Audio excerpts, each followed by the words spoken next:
الله الرحمن الرحيم وبه نستعين على أمور الدنيا والدين. maanta oo bishu ay tahay 26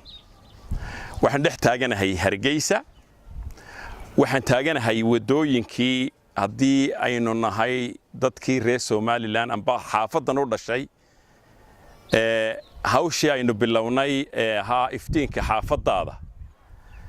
dhalinyarada sharafta leh ay u kaceen oo ayaanle iyo groupkiisa iyo dhalinyaradu ay hogaaminayeen ayaan ag taaganahay amba wadooyinkii baan taaganahay waxa ay muuqata wadooyin si fiican loogu soo xiray wixii aynu baahnayn iyo iftiinkii aynu baahnayn iyo arrinkii aynu baahnayn ee ayaanle iyo groupku ka hadlayeen baan taaganahay waxaan cid walba ugu bushaareynayaa dabad iyo gudaba in mashruucaas sidii loogu talagalay oo hawlgalay in quruxi ay ka muuqato in daadasha ka muuqato in sharafi ku muuqato in baqihii laga baqi jiray xaafadda habeenkii ayna hadda jirin marka hore ayaanle iyo groupka iyo dhalinyarada aad baan ugu mahadnaqayaa bacdallah subhanahu wa ta'ala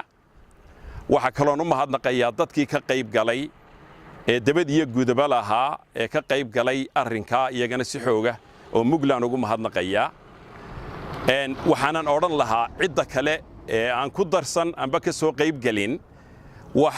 rakaro ayaa ka muuqata halkan in loo kaco oo wixii la qaban karaya aynu qabsannaa waa waajib inagu waajibay weeye insha Allah bidnaa alkarim waana aynu qaban doonaa way muuqataa wixii ay qabatay dhalinyarada iyo xaafaddu laakiin laba su'aalood baan isweydiinayaa waxa weeye haddii aynu nahay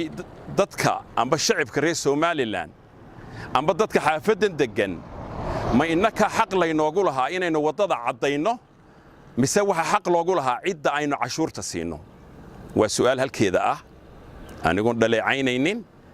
laakiin waxa waajiba inuu qofku ogaado wuxuu xaq loogu leeyahay iyo wuxuu xaq u leeyahay waxyaalaha ay xaafaddu xaq u leedahay aan cashuurta lagu bixiyaa waxa weeye bal intaan wax kale la gaadhin in security lightska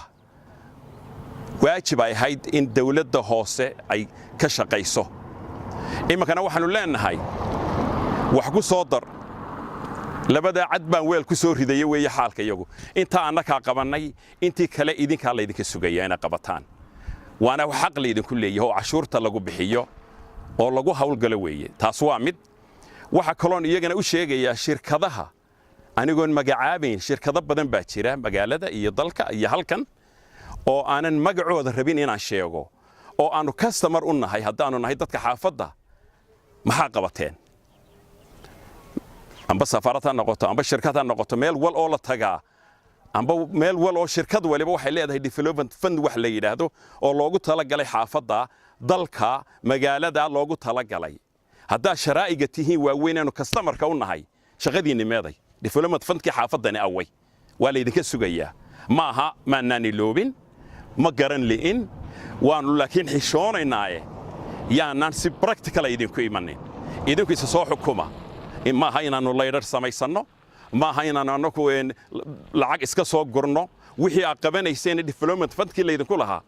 ka soo baxan idin odhan lahaa waanan dhalinyaradana mar labaad iyo mar saddexaadba waan ugu mahadnaqayaa sida quruxda badan leh sharafta leh dhaldhalaalka ka muuqda xaafadii ee madowgii ka baxday thank you very much baan idin odhan lahaa wixii qofkii wax wanaagsan qabta wax la yiraahdo wax recognition la yiraahdo baa jira iyo aqoonsi waan idin aqoonsanay sharaf baa leedihiin sii wada hal min masiid baan idin leenahay wassalaamu calaykum waraxmatullahi